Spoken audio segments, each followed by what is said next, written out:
নমস্কার বন্ধুরা, আমি মৌমিতা। আহারে বাহারিতে আপনাদের সকলকে স্বাগত। আজ চলে এসেছে এক নতুন রেসিপি নিয়ে। আজকের রেসিপি মাছের ডিমের পাতুরি। পাতুরি বানানোর জন্য আমি একটা গামলায় 200 গ্রাম মাছের ডিম নিয়ে নিচ্ছি। ডিম নেওয়া হয়ে গেছে। এবারে আমি এর মধ্যে দিয়ে দিচ্ছি 1 বাটি নারকেল কুঁড়ো।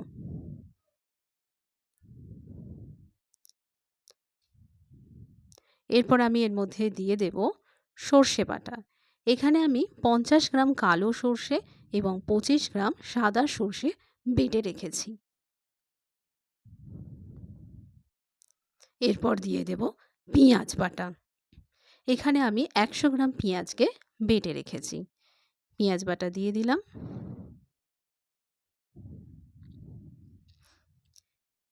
এরপর দিয়ে দিচ্ছি কাঁচা লঙ্কা বাটা। এটা আপনারা আপনাদের স্বাদ মতো দেবেন। আপনারা বেশি ঝাল খেতে চাইলে বেশি ঝাল দেবেন। তবে এই রান্নাটা একটু ঝাল হলেই ভালো লাগে। এরপর দিয়ে দিচ্ছি রসুন বাটা।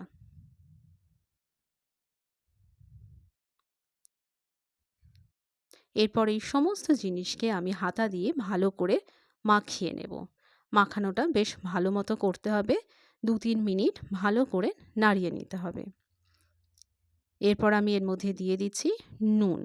1 টেবিল স্পুন নুন এখানে দিয়ে দিলাম। এরপর দিয়ে দেব সামান্য পরিমাণে চিনি। এখানে আমি 1/2 টেবিল স্পুন চিনি ব্যবহার করলাম। এরপর দিয়ে দেব হলুদ গুঁড়ো 1 টেবিল স্পুন। চারিদিক দিয়ে ছড়িয়ে দিচ্ছি হলুদ গুঁড়ো। আবারও নাড়িয়ে নিচ্ছি, নাড়িয়ে মিশিয়ে নিচ্ছি।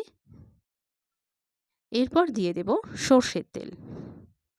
এখানে আমি 1 হাতা সর্ষের তেল ব্যবহার করছি। সর্ষের তেলটা চারিদিক দিয়ে ছড়িয়ে দিচ্ছি। দিয়ে আবারও ভালো করে মাখিয়ে নিতে হবে যাতে প্রত্যেকটা মশলা ভালো করে মিশে যায় ডিমের সাথে। আস্তে আস্তে করে চারিদিক থেকে নাড়িয়ে নিচ্ছি। ব্যাস মাখানো হয়ে গেছে ডিম। এবারে আমি এটা একটা কলার পাতায় তুলে নেব। কিন্তু তার আগে কলার পাতাটাকে রেডি করতে হবে। এখানে আমি কলার পাতাটাকে ছোট ছোট পিস করে নিয়েছি। এর উপরে সর্ষে তেল মাখিয়ে নিচ্ছি। এপিঠ ওপিঠ দুপিঠেই মাখিয়ে নিতে হবে। দিয়ে এটাকে আমি একটা গরম তাওয়ার মধ্যে হালকা করে সেঁকে নেব যাতে কলার পাতাটা মুড়তে সুবিধা হয়। তাওয়া গরম হয়ে গেছে। এবারে আমি কলার পাতাটা দিয়ে দিলাম। এখানেও কয়েকবার আমায় এপিঠ ওপিঠ করে সেঁকে নিতে হবে কলার পাতাটা। তবে যেন পুড়ে না যায় সেটা খেয়াল রাখতে হবে। সেঁকা হচ্ছে কলার পাতা। ব্যাস আমার কলার পাতা সেঁকা হয়ে গেছে। এবারে আমি এর মধ্যে আমার মাখানো ডিমটা দিয়ে দেব। খুব বেশি পরিমাণ দেব না যাতে সাইড থেকে বেরিয়ে না যায়। 4 থেকে 5 চামচ এখানে আমি ব্যাটারটা দিলাম। দিয়ে ঠিক মাঝ বরাবর ওটাকে নিয়ে আসবো চামচ দিয়ে টেনে। এবার আমি কলার পাতাটাকে মুড়ে দেব। প্রথমে 2 সাইড দিয়ে মুড়ে দিলাম। এবার ওপর থেকে এবং নিচ থেকে মুড়ে একটা চৌকো শেপ আনলাম। এবারে আমি সুতো দিয়ে এই পাতাটাকে বেঁধে দেব শক্ত করে। তা না হলে কলার পাতাটা আটকাবে না। লম্বালম্বিভাবে প্রথমে বাঁধছি। দিয়ে গিঁট দিয়ে দিতে হবে যাতে খুলে না যায়। এইভাবে গিঁট দেওয়ার পর আবার সুতোটাকে ঘুরিয়ে নিয়ে আড়াআড়িভাবেও একবার বেঁধে নিতে হবে। দুপাশ থেকে বাঁধা থাকলে কোনো দিক থেকেই খুলে বেরিয়ে আসবে না। সুতোটাকে মাঝখানে এনে আড়াআড়িভাবে বেঁধে নিচ্ছি। এখানেও একবার গিঁট দিয়ে দিচ্ছি। ব্যাস বাঁধা হয়ে গেছে। এবারে সেঁকে নেওয়ার পালা।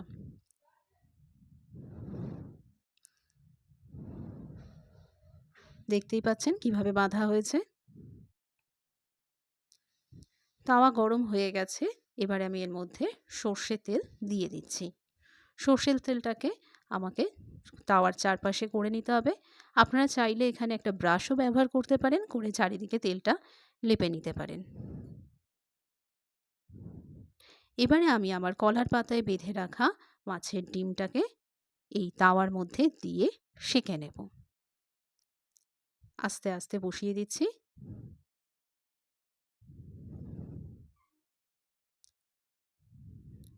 খুব বেশি পরিমাণ এখানে দেবেন না, একটু ফাঁক রেখেই দেবেন, যাতে উলট-পালট করতে সুবিধা হয়।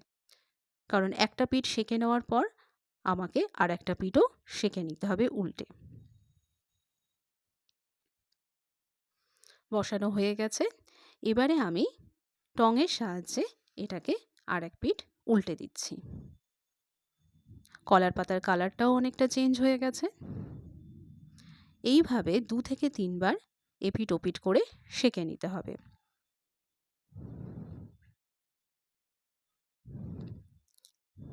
যখন দেখবেন কলার পাতার কালারটা গোল্ডেন ব্রাউন হয়ে যাচ্ছে, বুঝবেন আপনার পাতুরি রেডি। প্রথম অবস্থায় পাতুরিটা নরম থাকে, তারপর যত সময় যায়, যত এপিঠ ওপিঠ করে ভাজা হয়, তত এটা শক্ত হয়ে যায়। উল্টে নিচ্ছি। তবে কলার পাতাটা যেন পুড়ে না যায়, সেদিকেও খেয়াল রাখতে হবে। এভাবে বেশ কিছুক্ষণ উল্টে পাল্টে নেওয়ার পর পাতুরি রেডি হয়ে যাবে। খুব সাবধানেই কিন্তু উল্টাতে হবে, যেন কলার পাতা ছিঁড়ে না যায়। ব্যাস, আমার রেডি হয়ে গেছে। এবারে আমি এটাকে একটা প্লেটে তুলে নিচ্ছি। প্লেটে রাখা হয়ে গেল। এবারে আস্তে আস্তে সুতোটাকে খুলে নিচ্ছি। সুতো খোলা হয়ে গেছে। এবারে আমি কলার পাতাটাকে খুলে নিচ্ছি। সাবধানে খুলছি। দেখুন কতটা সুন্দর দেখতে লাগছে। একেবারে পারফেক্টলি আমার পাতুরি রেডি হয়ে গেছে। তাহলে আজকের মতো এটুকুই। আবার দেখা হচ্ছে নতুন একটা ভিডিওতে, নতুন একটা রেসিপি নিয়ে।